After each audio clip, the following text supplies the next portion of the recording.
Bueno, empezaremos a desarrollar la unidad 1, farmacología terapéutica. Ya iniciamos una parte con los primeros conceptos, como lo que establecen aquí de cuál sería el significado de la farmacología. Y ya hablamos un poco de lo que sería la historia, un poco del origen de los fármacos, que todos eran de origen vegetal, animal. Explicamos un poco cómo se descubrió la penicilina a partir de un hongo llamado Penicillium notatum. Hablamos también de los estados físicos, químicos, de cómo se presentan, ya sea en comprimido, cápsulas. Hablamos de los parchos anovulatorios y de todo un poco en esta primera clase que corresponde a lo que sería esta diapositiva. Cómo se distribuye el fármaco, dónde se absorbe, que hablamos que cuando es por vía oral se sirve siempre en la primera porción del duodeno, que los mecanismos de excreción, más del 90% se elimina por orina y una menor parte a través de las heces. Así también hablamos que cualquier órgano en contacto con el exterior sirve como órgano de excreción, como ya sea el sudor. Uno de los elementos que más se elimina a través del sudor, que hablamos mucho también, era sobre el alcohol, por ejemplo. Ahora vamos a seguir un poco con algunas otras definiciones, ya que esta primera unidad se refiere a eso. Aquí, por ejemplo, hablamos de la farmacología otra vez y dice que la farmacología abarca el estudio de la historia en origen, muy similar al concepto anteriormente mencionado. También hablamos de las propiedades físicas, químicas, asociaciones de los fármacos. Aquí, por ejemplo, vamos a entrar un detalle que corresponde a la cátedra. ¿A qué nos referimos a eso? A que para la cátedra los fármacos somos más, vamos a hacer una cátedra más o bien unidroga o monodroga. ¿Qué significa eso? Que preferimos que cuando vamos a recetar a nuestros pacientes algún tipo de fármaco no sean asociaciones farmacológicas, ya que esto a veces conlleva el hecho de que puede producir mayores efectos adversos o mayor daño en el huésped. Para que tengamos una idea. Cuando estuvimos hablando ya un poco adelantando futuras clases, como siempre dijimos, hablamos un poco de que los ATV o los antibióticos había que dar sí o sí cada por 8 días. Eso ya era algo estándar que establecimos para la cátedra. En cuanto a los analgésicos, habíamos mencionado que los ibuprofenos, los ketoprofenos, los paracetamol, es decir, todos los AINES, sin tener en cuenta, a excepción del ketorolac, la mayoría de los AINES íbamos a recetar por 4 días. En el caso de una combinación, en donde por ejemplo tenemos una combinación de antibiótico y analgésico, como podemos decir que tenemos que dar sí o sí el antibiótico 8 días. Por ende, ese paciente está consumiendo su antibiótico durante 8 días, pero le estás dando o sobreagregando un exceso de analgésico por 4 días de más, pudiendo haber producido un daño renal, hepático, o poder dañarle mismo el estómago por el exceso de analgésico que está consumiendo. Por ende, entonces nosotros preferimos que en el momento de que vamos a hacer una receta para nuestros pacientes, pongamos por un lado el antibiótico por 8 días y aparte un analgésico por 8 días. Ahora bien, la pregunta es, ¿y por qué se hacen estas asociaciones o combinaciones de fármacos? El hecho es por un hecho de razón social, es decir, es más barato comprar una combinación de analgésicos, perdón, una combinación de analgésico y antibiótico en forma conjunta que comprarlo en forma separada. Si por ejemplo vos le recetas a un paciente un antibiótico, ya sea un producto nacional, el costo sería aproximadamente, ponerle de una amoxicilina, unos 30.000 a 35.000. Si le recetas aparte otro analgésico, sería otros 25 a 30, es decir, tendría un costo aproximadamente entre 60 a 70. Mientras que las asociaciones en donde viene el antibiótico, el analgésico y el antiinflamatorio, por un precio de 35.000 o 40.000 guaraníes, ya tenés los tres antibióticos en uno. Esta es la razón por la cual se sigue haciendo estas combinaciones y se sigue recetando. Entonces, de acuerdo al caso, si vos sabes o ves o te das cuenta que tu paciente no tiene muchos recursos y que el costo y que no te va a comprar por separado, entonces en esos casos sí le das una asociación, pero lo ideal es siempre separar por un lado energético y por otro lado antibiótico. En cuanto a los efectos bioquímicos y fisiológicos, ya habíamos hablado, también mencionamos que todos los fármacos al absorber producen un cambio fisiológico en el cuerpo. Nada es gratis, es decir, ningún fármaco, por más noble o bueno que sea, se lleva algo, siempre produce algún daño. Hablamos del paracetamol, siempre se da el paracetamol hasta inclusive embarazadas, pero ahora se sabe que un exceso de paracetamol, ¿qué es lo que te produce? Un daño hepático, lo que ocurre mucho con los pacientes que tienen dengue. Si vamos al caso de la aspirina, todo habla de la famosa aspirina o tonta aspirina que vos tomas por cualquier dolor, cualquier cosa. Si vos consumís una sola aspirina, te produce la muerte de las plaquetas por una semana.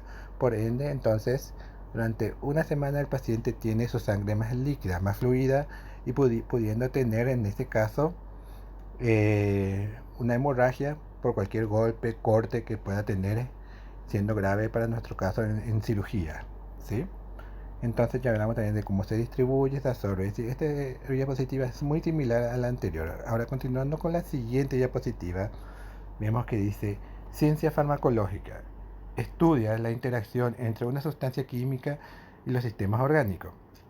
Aquí vamos a hablar de algo que creo que yo ya le había mencionado, de un axioma de la farmacología. ¿Cuál es el axioma de la farmacología? Que toda interacción o toda acción entre un fármaco y el organismo es una interacción intermolecular, es decir, es una acción entre una molécula del fármaco y una molécula del organismo. En este caso, la molécula del organismo se llama receptor. Por eso hablamos de lo que sería otra definición de ciencia farmacológica. En cuanto a lo que sería un fármaco, acá explica que es una sustancia química usada para el diagnóstico. Ahora vamos a hablar un poco de esto. ¿Qué sustancia química nosotros usamos para diagnosticar? Basándonos ya en nuestra materia que es odontología. Una de las sustancias que podríamos utilizar sería el revelador de placa, es decir, la fucsina que usamos con la que teñimos la boca del paciente y marcar los sitios en donde hay placa bacteriana. Ese sería un elemento químico que se usa para el diagnóstico.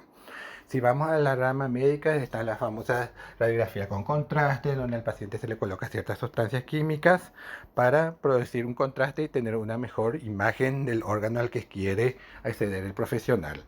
En cuanto a una sustancia que se utiliza para la prevención, vamos a ver. Una sustancia química odontológica que usamos para prevención, ¿qué sería, por ejemplo? Bueno, el más común y todo es el flúor, que usamos para que los chicos, nuestros pacientes, no tengan caries. En cuanto a nivel médico, ¿qué se puede usar como sustancia para la prevención? Son las famosas vacunas, ¿sí? Que dice, modifica y cura una enfermedad. Aquí ya entramos en el ámbito exclusivamente de los antibióticos, por ejemplo, o los medicamentos en sí. Todo medicamento que hace una modificación de una estructura del cuerpo. Por ejemplo, algo que siempre estuvimos hablando, que dijimos, otra acción importante, ni un fármaco, eso es algo que tienen que ya anotar y recordar bien, porque vamos a preguntar en el examen.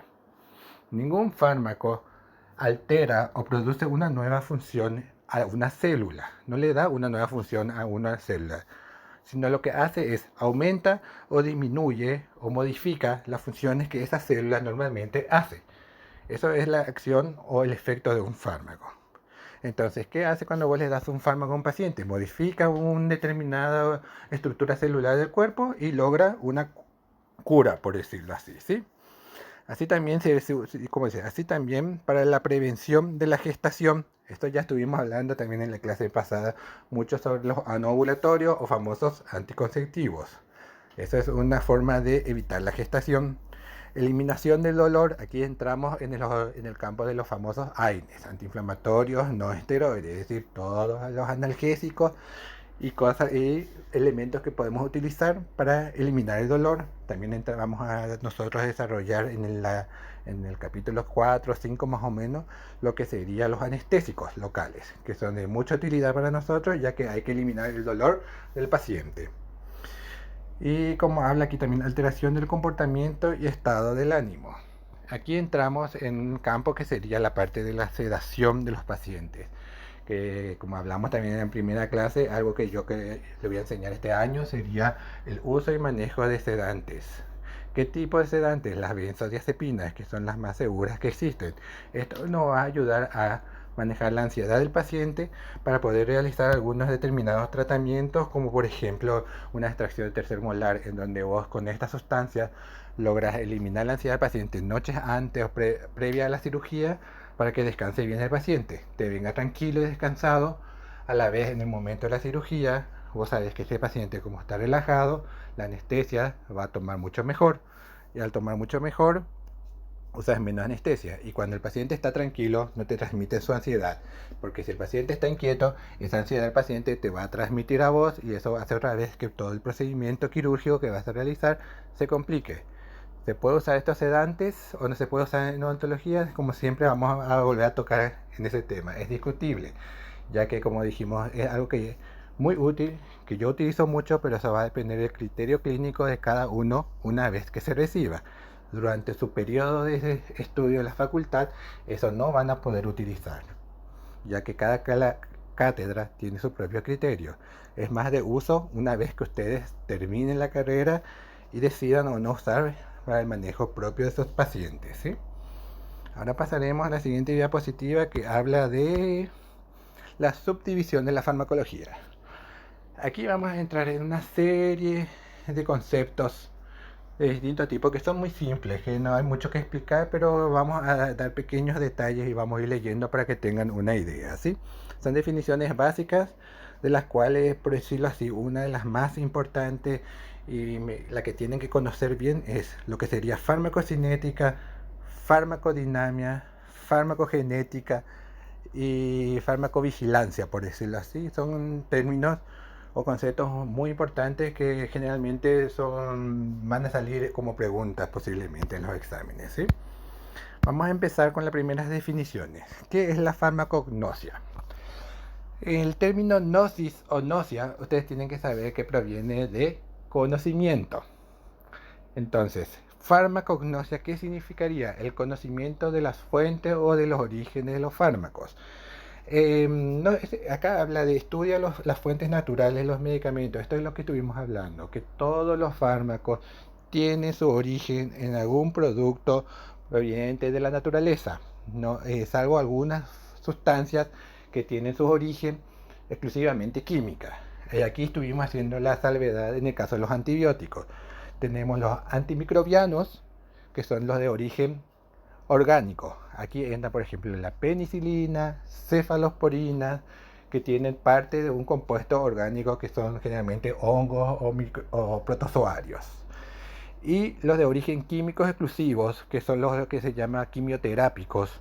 Aquí a veces este concepto un poco se confunde por el hecho de que muchos utilizan el término o relacionan el término de quimioterápicos con tratamientos para el cáncer, ya que las sustancias químicas que se utilizan para evitar la multiplicación celular son malignas, son sustancias químicas puras.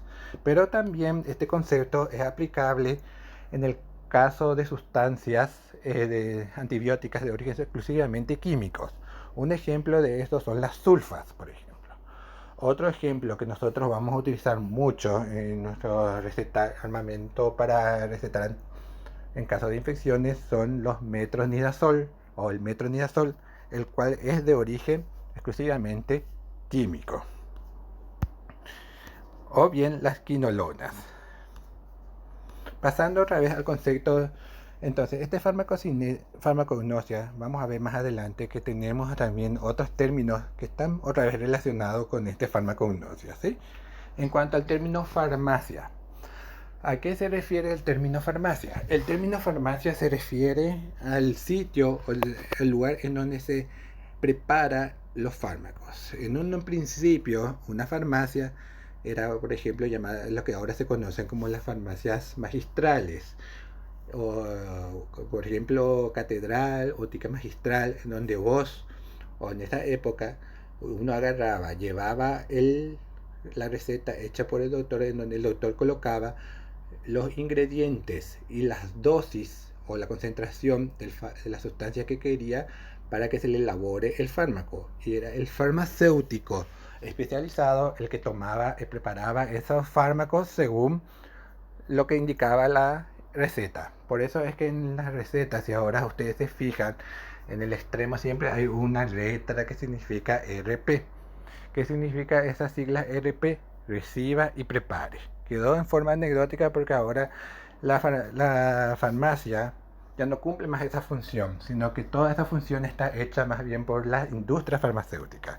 Es decir, las industrias farmacéuticas son los laboratorios que elaboran los fármacos con los principios activos que extraen de otros países o que ellos mismos producen y van creando los comprimidos, cápsulas, jarabes, suspensiones. En la actualidad, ¿cuál es la función de la farmacia? Simplemente la de expedir el determinado fármaco que uno le da, aunque a veces no solamente hay fármacos en una farmacia, ahora hay un poquito de todo, ¿sí?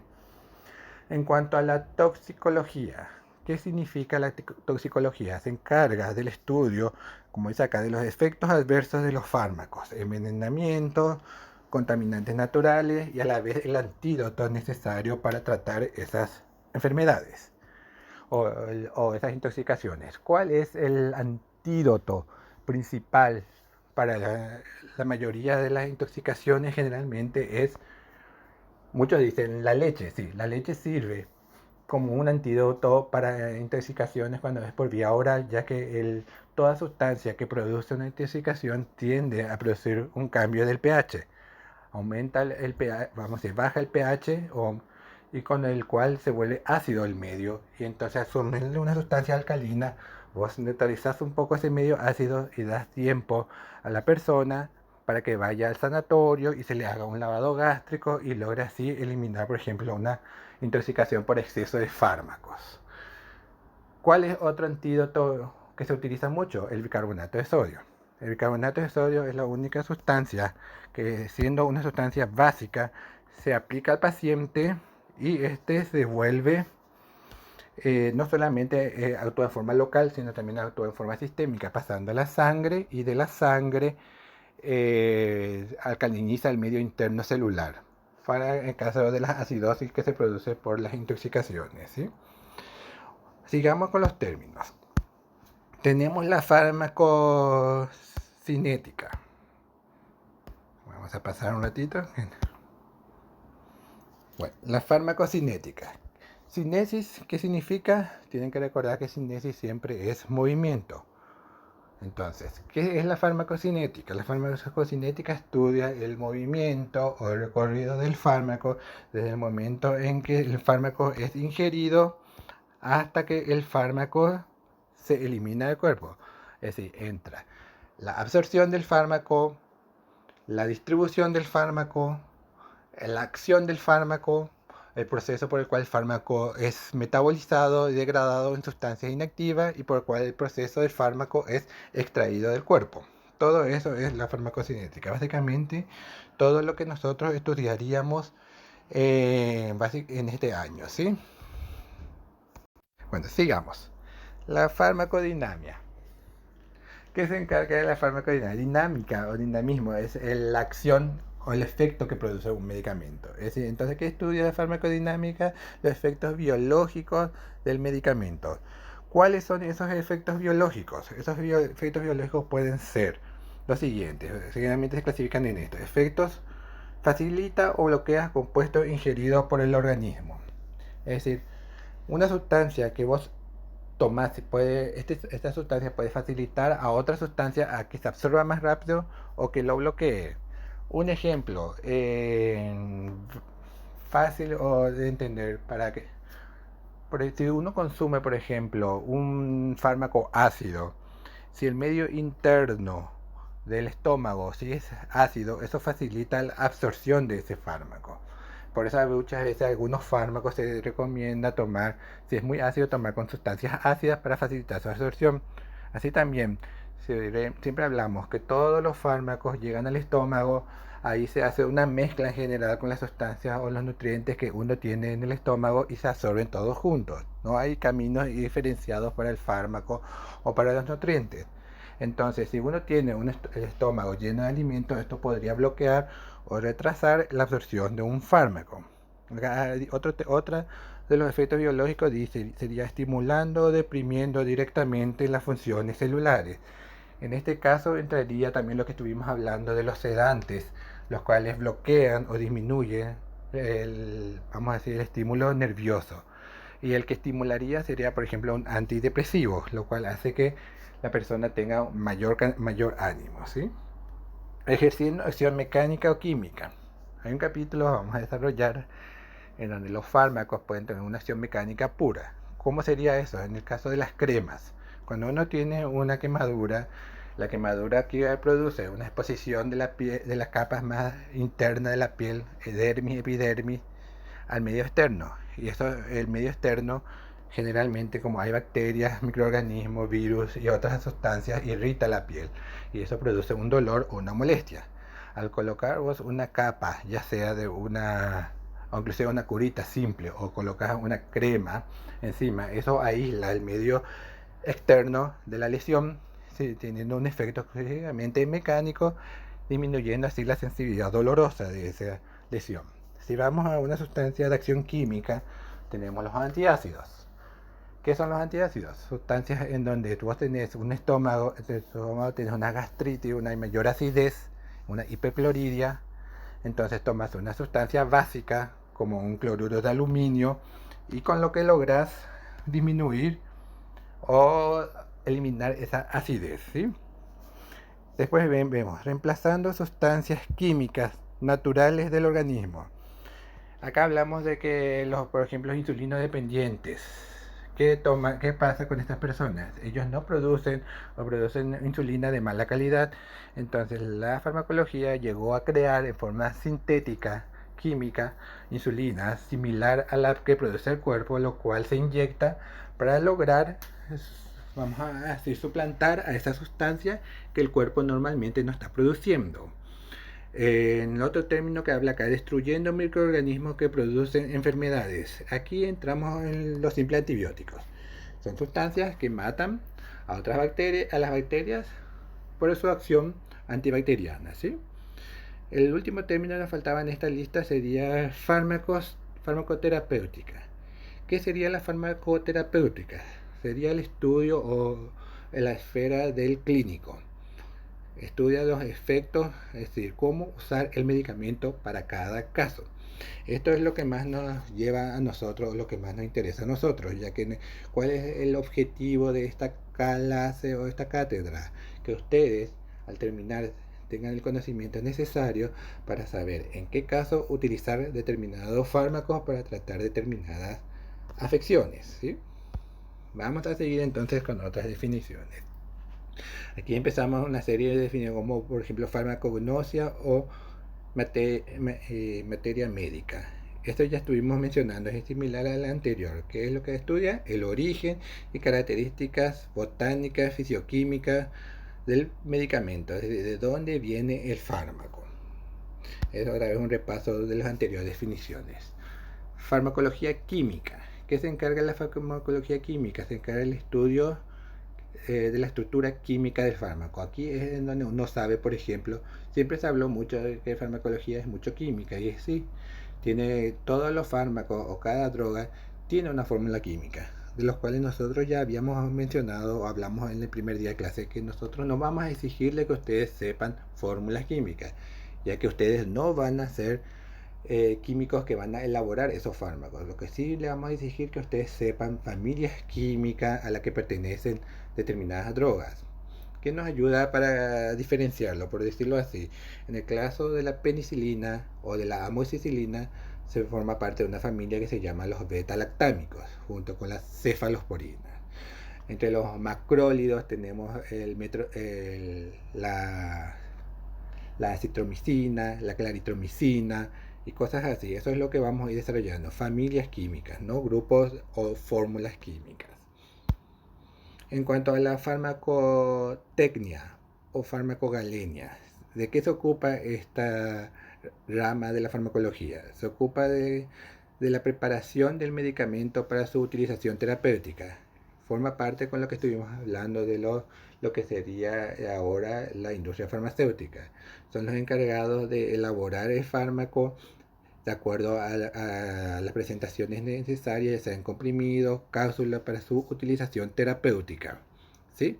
Para ello hay que tener un cierto conocimiento de lo que habíamos hablado de la farmacocinética, es decir, de cómo el fármaco se tiene que absorber, cómo se tiene que destruir y cómo tiene que hacer su efecto.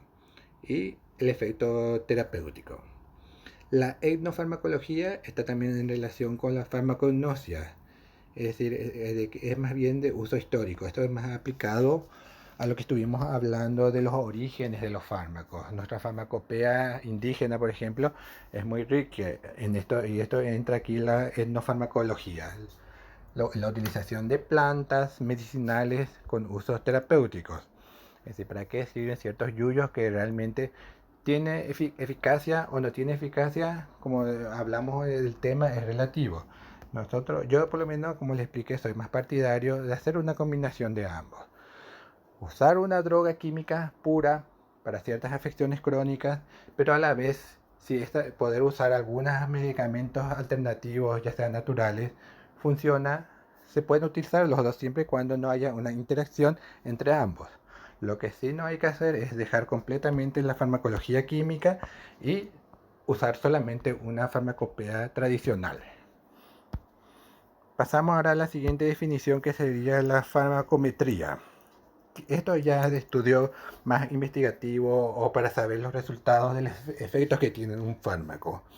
Como se estudia la cuantificación de los efectos de los fármacos desde el punto de vista experimental o clínico a la dosis administrada. Es decir, antes de que el fármaco sea producido o largado al mercado, se pasa por esta etapa en donde se hace estudio de medición en un grupo poblacional de estudio, grupo control, cuál es el efecto que produce, a qué dosis produce y cuánto cura ese fármaco antes de que este fármaco salga a la venta. La farmacogenética. Aquí entramos en un campo nuevo y un campo un poco delicado, ya que desde el momento en que se conoció todo lo que sea el genoma humano, se está viendo la forma en donde cada individuo es genéticamente distinto. Hay veces que un determinado fármaco a una persona le hace bien y a la otra persona no le hace ningún efecto. ¿Por qué? Porque por ahí puede faltarle un gen o una enzima o un nacimiento que impida que ese fármaco actúe de la misma manera. Si vamos al caso, por ejemplo, de... A ver un poquito. La farmacogenética, podríamos mencionar que hay gente que es intolerante a la lactosa. ¿Qué pasa con esas personas? No tienen la enzima que degrada o que absorbe la leche, es decir, la lactosa de la leche para poder ser ingerido por el individuo. Entonces se vuelve intolerante a esta sustancia. ¿Qué pasa también con este hecho de la genética? Mejoró tanto o se está haciendo, o la idea es que llegue un momento en donde se conozcan totalmente los genomas de cada persona y según el caso, una persona le hace un medicamento, se le hace los medicamentos a medida. Es decir, si te hace un estudio genético, se ve qué enzimas son las adecuadas para vos, que mejor absorban o a mejor efecto produce sobre un determinado fármaco, y según eso se te crea un fármaco específico de acuerdo a tu carga genética. Cronofarmacología. ¿Qué estudia? Todo lo que sea crono tiene que tener en cuenta con tiempo, ¿sí? Como dice acá, estudia los efectos de los fármacos en función a las características biológicas temporales o ritmo biológico. Es decir, ¿qué se encarga entonces esta rama de la farmacología? De estudiar qué efectos biológicos produce el fármaco en una persona, teniendo en cuenta que nosotros tenemos un reloj biológico. Eso es algo que tienen que recordar. ¿Cuál es el reloj biológico? Es un reloj en donde se llama tiempos circadianos, ¿sí? De repente hay ciertas sustancias que se absorben mejor a la mañana temprano, por eso se tienen que tomar, como se dice las indicaciones, en el desayuno. Mientras que hay otros fármacos que se absorben mejor cuando el tiempo circadiano es nocturno, a la noche. Entonces tienen que tomar fármacos antes de dormir, por decirlo así. Eso es lo que determina la cronofarmacología.